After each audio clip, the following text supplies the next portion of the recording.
Good morning students. मैं Rajat, faculty at government polytechnic Badaun.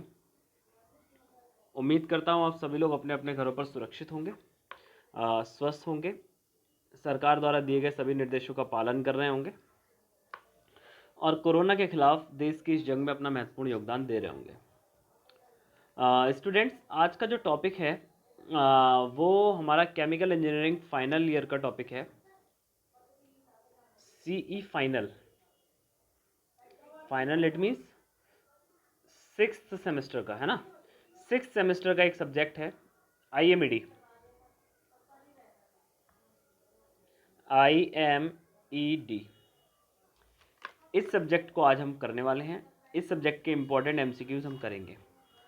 इससे पहले IMED के मैंने कुछ लेक्चर्स इस चैनल पे डाले हैं, आप उनको देख लीजिए, पढ़ लीजिए, समझ लीजिए। ठीक है। जो बच्चे IMED का लेक्चर पहली बार कर रहे हैं उनके लिए मैं कुछ बेसिक नॉलेज बता देता हूँ, उसके बाद ही हम लोग करते हैं। ठीक है। IMED जो फुल फॉर्म है वो दो चीज़ों से मिलकर बनी है। ये सब्जेक्ट दो चीज़ों से मिलकर के बना है। Number one is that IM and second one is ED। IM का मतलब है इंडस्ट्रियल मैनेजमेंट। Industrial management. और ED का मतलब है एंटरप्रेन्योरशिप डेवलपमेंट। तो पहला जो भाग है वो हमें रेफर करता है, पहला जो पार्ट है वो रेफर करता है how can we manage in an industry for fund, labour, raw material and finish product etcetera etcetera. It means, इस बात का मतलब यह है कि हम किसी भी इंडस्ट्री में, किसी फैक्ट्री में कैसे लैंड, लेबर, फंड और फिनिश प्रोडक्ट और रॉ मटेरियल का मैनेजमेंट करेंगे। अगर इन सभी चीज़ों का मैनेजमेंट सही समय पर नहीं होता है तो उस कंडीशन में हमारी जो कंटिन्यूस प्रोसेस होती है, यानी जो प्रोडक्शन की प्रोसेस होती है, वो इंटरप्ट होती है। एक छोटा सा एग्जाम्पल लेकर के देखिए। हम एक छोटी सी बिस्किट की फैक्ट्री या बेकरी का एग्जाम्पल देखते हैं। अब मान लीजिए आपकी एक बिस्किट की फैक्ट्री है। छोटा सा एक एग्जाम्पल लेते हैं, हम लोग पढ़ाई बाद में ही करेंगे, पहले इसको समझ लीजिए कि एक्चुअल में मैनेजमेंट है क्या। ठीक है। तो एक छोटी सी बिस्किट की फैक्ट्री है। बिस्किट की फैक्ट्री को बनाने में, बिस्किट बनाने के लिए हमको क्या चाहिए? हमको सबसे पहले तो लेबर चाहिए, कारीगर जिनको बिस्किट बनाना आता हो, पहली बात। दूसरी बात, हमको बिस्किट बनाने के लिए शुगर, आटा या मैदा, जो भी आप यूज़ करें, या और इस प्रकार के रॉ मटेरियल चाहिए।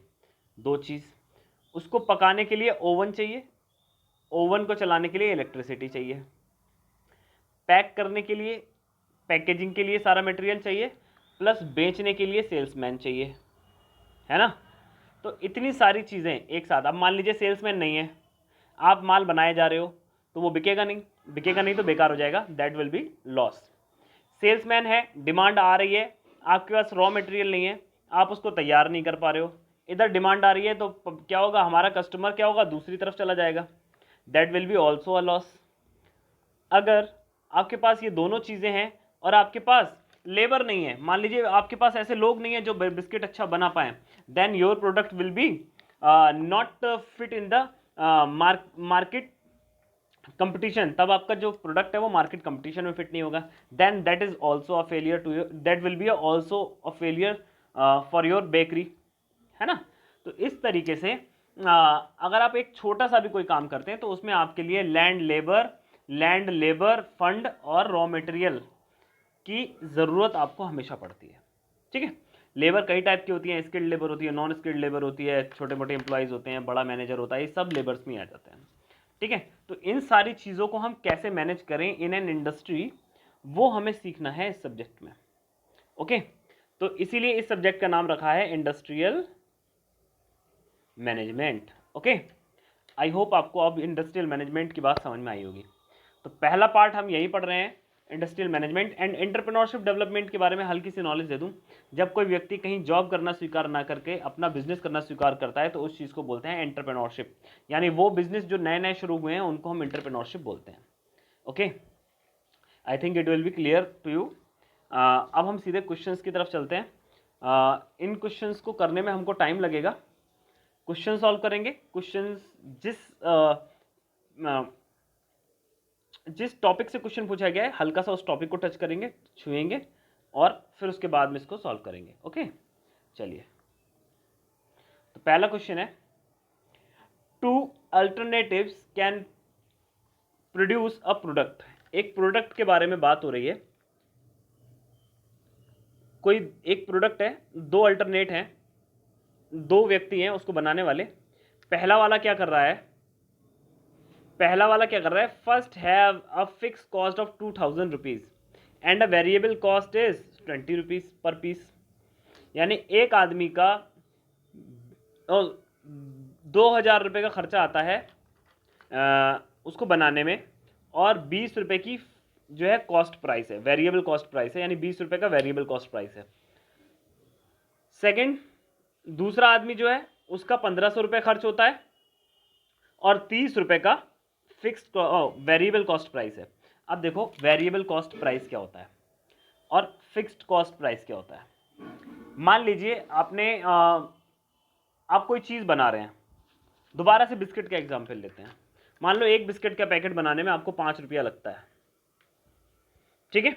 बट अकॉर्डिंग टू सीजन कभी कभी आटा महंगा हो जाता है तो 5 रुपये 50 पैसे लगता है, कभी आटा सस्ता हो जाता है 4 रुपये 50 पैसे लगता है, कभी लेबर नहीं आती तो महंगी लेबर लानी लगती है, फिर 5 रुपये 50 पैसे लगता है। तो ये देयर इज अ वेरिएबल, ठीक है, एक वेरिएबल है, यहाँ से कॉस्ट घटती बढ़ती रहती है, तो हम उसको कंट्रोल करके रखते हैं, ठीक है। कोई भी बिजनेस ऐसे नहीं होता कि लमसम में कर रहे हैं, नहीं, उसकी हर चीज़ की एक साइंटिफिक कैलकुलेशन होते हैं, ठीक है। तो जो बिजनेस आप अगर कर रहे हैं तो उसमें 5 रुपये तो आपका फिक्स्ड कॉस्ट है, 5 रुपये तो आपका आना ही आना है। उसके बाद में कॉस्ट बढ़ भी रही है घट भी रही है, तो वो सारी कॉस्ट को लगा लेते हैं वेरिएबल कॉस्ट में। यानी 2000 रुपये का खर्चा उसको बनाने में है और 20 रुपये किसी कारणवश आगे पीछे लग सकते हैं। ऐसे ही 1500 रुपये इसको बनाने में खर्चा है और 30 रुपये लमसम आगे पीछे उसमें बनाने में लग सकते हैं। ओके, ये वो कह रहा है। इतनी बात समझ में आई। नेक्स्ट देखते हैं, the break even quantity between two alternative is. Break even quantity, break even quantity का मतलब है ब्रेक इवन पॉइंट, एक ऐसा पॉइंट जहां पर हम ये कैलकुलेट करते हैं कि इसके द्वारा कितना प्रोडक्शन होगा और इसके द्वारा कितना प्रोडक्शन होगा, या यूं कहें कि इन दोनों के प्रोडक्शन के बीच का अंतर। क्या अंतर? प्रोडक्शन के बीच का अंतर, ठीक है, ये होता है ब्रेक इवन पॉइंट। क्या होता है बेटा? Break even point. आप इसको नोट कर लीजिए ब्रेक इवन पॉइंट को, ठीक है। अब ब्रेक इवन पॉइंट निकालते कैसे हैं सर, है ना? तो ब्रेक इवन पॉइंट निकालने के लिए हमें कुछ नहीं करना होता है, इन दोनों वेरिएबल कॉस्ट को डिवाइड करके माइनस कर दीजिए। क्या होता है? Fixed price upon, sorry add आ जाते हैं बार बार,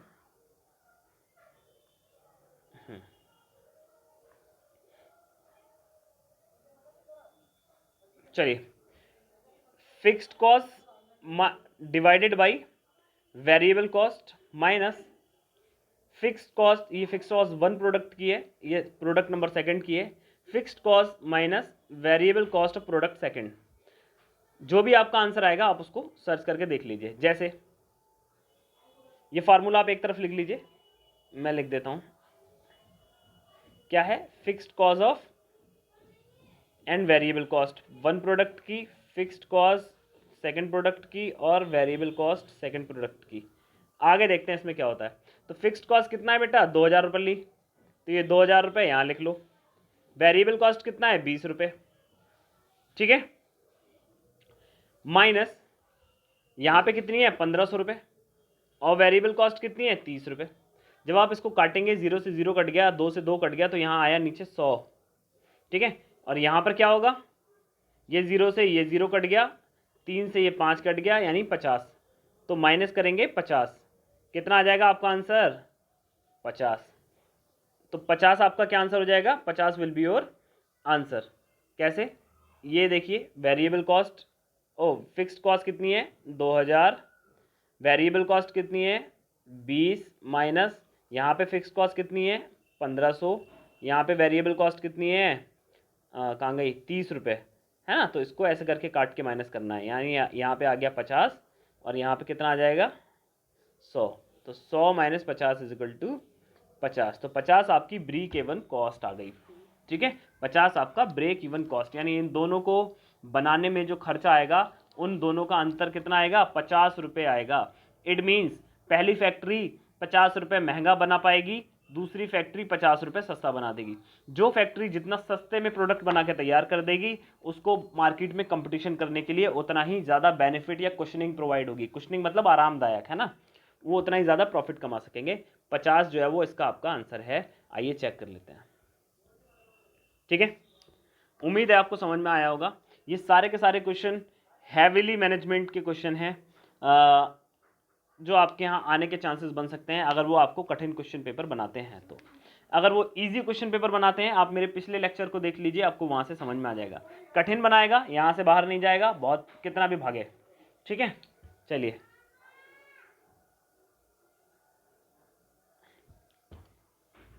The study is carried out to determine the time required to complete a job. किसी जॉब को कंप्लीट करने के लिए, इसको पढ़िए, टाइम स्टडी। आपको एक स्टडी करनी है, टाइम की स्टडी करनी है कि भैया इस काम को करने में कितना टाइम लग रहा है। मान लीजिए 100 ईंट लगाने में कितना टाइम लग रहा है ना। तो 100 ईंट की चुनाई करने में कितना टाइम लग रहा है ये आपको फाइंड करना है। ठीक है, तो आपको डिटरमाइन करने के लिए आप किसको देखेंगे, एक स्लो वर्कर का एग्जाम्पल लेंगे।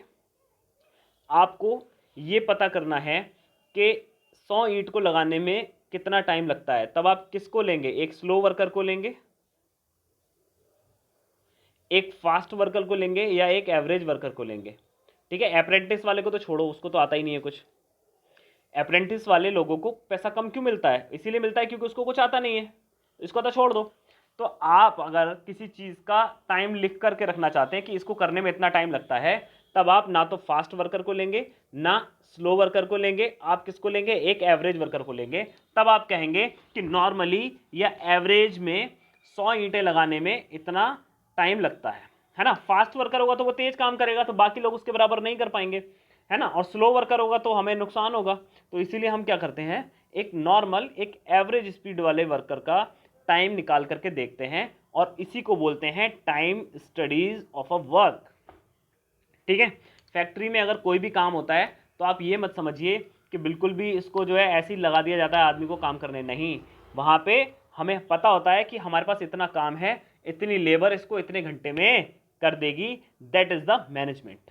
ओके, चलिए। The linear programming techniques can be applied successfully to the industries. एक लीनियर प्रोग्राम टेक्निक है, वो किस प्रकार की इंडस्ट्री में लगेगी। लीनियर प्रोग्राम टेक्निक्स ऐसे बिजनेसेस में लगती है बेटा जो लीनियर हो, जो एक जैसे चलें, जिनमें एकदम से बहुत उछाल ना आए और एकदम से बहुत गिराव ना आए। यानी इस तरीके से ना हो, बिजनेस कैसा चले, सीधा चले। ठीक है, बिजनेस कैसा चलना चाहिए, सीधा चलना चाहिए, ना कि कैसा चले, ऑल्टरनेट चले। ठीक है, तो बिजनेस सीधा। पेट्रोल, सबसे पहले ऑयल और केमिकल देखो। पेट्रोल जितना खर्च होता है रोज उतना ही खर्च होगा, उतनी गाड़ियां चलती हैं, बढ़ेंगी लेकिन धीरे धीरे बढ़ेंगी। ऐसा नहीं होगा कि आज 100 लीटर पेट्रोल खर्च हो रहा है कल 1000 लीटर पेट्रोल खर्च होगा, नहीं। आज 100 हो रहा है कल 110 हो सकता है, 105 हो सकता है, 95 हो सकता है, थोड़ा बहुत आगे पीछे होगा, लेकिन एक स्टडी तरीका है, एक सीधा सीधा चलेगा। सीधा चलेगा मतलब लीनियर चलेगा।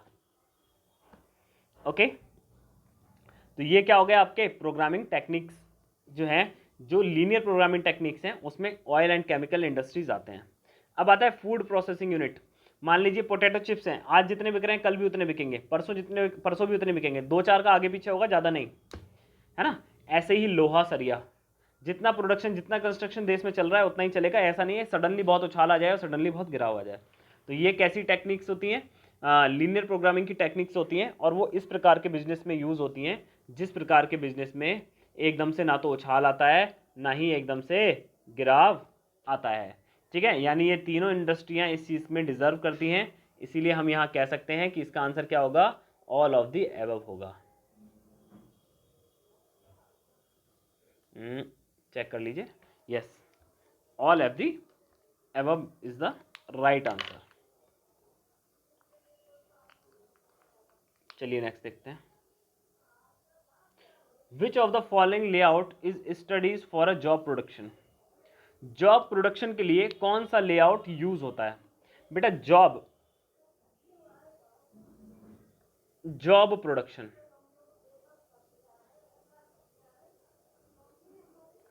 जॉब प्रोडक्शन कब होगा? यानी रोजगार का उत्सर्जन, इसको क्या बोलते हैं? रोजगार उत्सर्जन। तो रोजगार का उत्सर्जन कब होगा? प्रोसेस लेआउट में, प्रोडक्ट लेआउट में, फिक्स्ड पोजीशन लेआउट में या प्लांट लेआउट में? तो बेटा याद रखिए, जब भी प्रोसेस होगी तब हमें लोगों की जरूरत पड़ेगी, जब हमें लोगों की जरूरत पड़ेगी तब क्या होगा? रोजगार का उत्सर्जन होगा। तो प्रोसेस लेआउट में हमें रोजगार का उत्सर्जन या जॉब का प्रोडक्शन होता है। ठीक है, चलिए देखिए, it is the right answer. अब आता है micro motion studies. Micro motion studies क्या होते हैं? ठीक है, माइक्रो मोशन स्टडीज होते हैं जब हम क्या करते हैं, किसी भी व्यक्ति का मैन वर्क, जो भी काम का वर्क होता है, उसको एनालाइज करने की कोशिश करते हैं कि इसको कितना टाइम लगता है करने में। माइक्रो मोशन का मतलब होता है एक तरीके का टाइम एनालिसिस, एक तरीके का बेटा क्या होता है, एक तरीके का टाइम एनालिसिस होता है। इसमें क्या होता है, हम क्या करते हैं, एक एनालाइजेशन करते हैं, एनालाइजेशन ऑफ मैन वर्क। ठीक है, method using a motion picture camera with thing device line and hold of view. It means, इस बात का क्या मतलब है, एनालिसिस करते हैं हम मैन वर्क मेथड की। ठीक है, आदमी कैसे काम कर रहा है, क्या उसका मेथड्स है, with the help of camera, कैमरे की हेल्प से। चलिए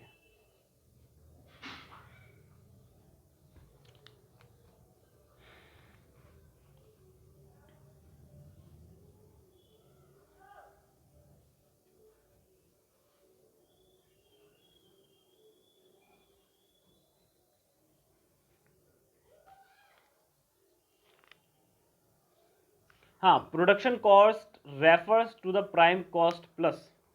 प्राइम कॉस्ट का मतलब क्या होता है बेटा?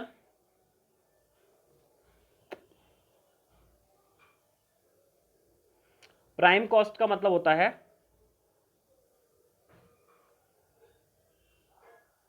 Fixed cost.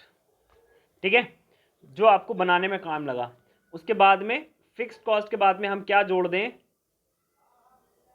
क्या हमें जोड़ देना चाहिए?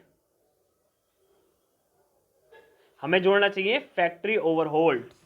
ठीक है, फैक्ट्री ओवरहेड्स यानी फैक्ट्री में जितना टाइम लगे, जितना काम पैसा खर्च हो, उसको भी हम इसमें जोड़ देते हैं, तब हमें क्या मिलती है? प्राइम कॉस्ट मिलती है। ठीक है, चलो, तो प्रोडक्शन कॉस्ट में क्या होता है, prime cost plus factory overheads जुड़े होते हैं। यानी क्या जुड़ा होता है, ऐसे लिखिए, आप नोट करते चलिए, production cost is equal to क्या हो जाएगा, prime cost plus factory overhead. ठीक है, that will be your formula, ये आपका फॉर्मूला बन के आता है। ठीक है, production cost is equal to prime cost plus factory overhead. चलिए नेक्स्ट देखते हैं।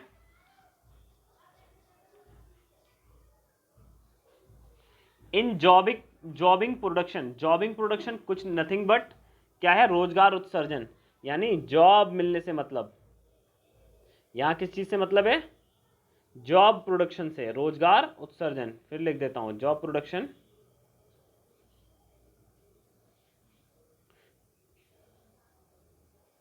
रोजगार उत्सर्जन। ठीक है, तो रोजगार उत्सर्जन किसके लिए, हाईली स्किल्ड वर्कर के लिए।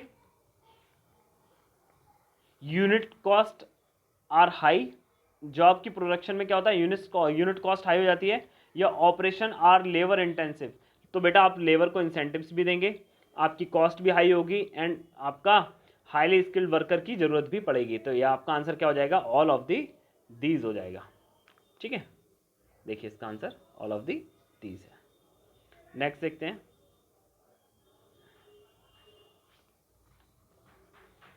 According to the Muther the basic principle of best layout is. Layout का मतलब क्या होता है, आपको कुछ भी समझने से पहले ये समझना पड़ेगा कि लेआउट का मतलब क्या होता है। लेआउट का मतलब होता है ढांचा।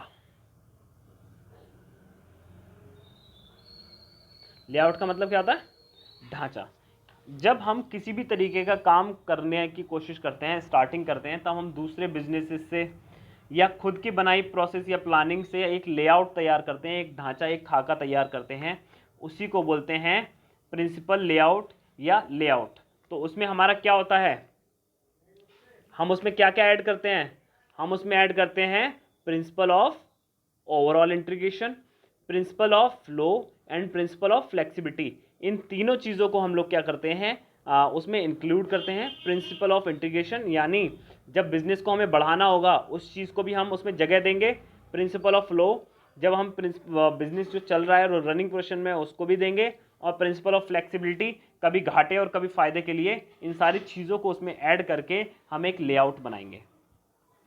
ठीक वैसे ही बेटा जैसे आप मकान का नक्शा बनाते हैं, तब क्या होता है, मकान अभी तो बन रहा है, जितना बन रहा है उतना बन रहा है, लेकिन इंजीनियर क्या करता है, इसको आगे दूसरी मंजिल में बढ़ाने के लिए भी आपके लिए रास्ते छोड़ता है कि यहाँ से दूसरी दीवार बना लेना, जब भी आप बनाना तब बनाना। तो वो सारी चीज़ें क्या हो जाती हैं, क्या होता है, इंटीग्रेशन में आ जाती हैं, फ्लेक्सिबिलिटी में आ जाती हैं। ठीक है, और फ्लो का मतलब है जो अभी आप बना रहे हैं। ठीक है, तो according to the Muther the basic principle of best layout is the all of the above: principle of overall integration, principle of flow, principle of flexibility. Okay, all of these are the principle of best layout.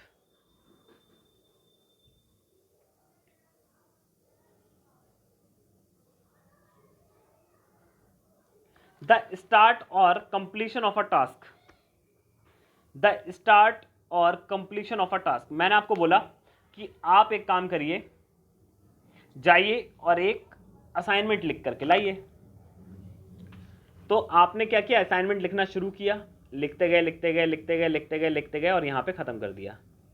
तो ये क्या हो गया, ये एक event हो गया। क्या हो गया बेटा, इवेंट हो गया। इवेंट मतलब घटना, ये क्या हो गई, घटना हो गई।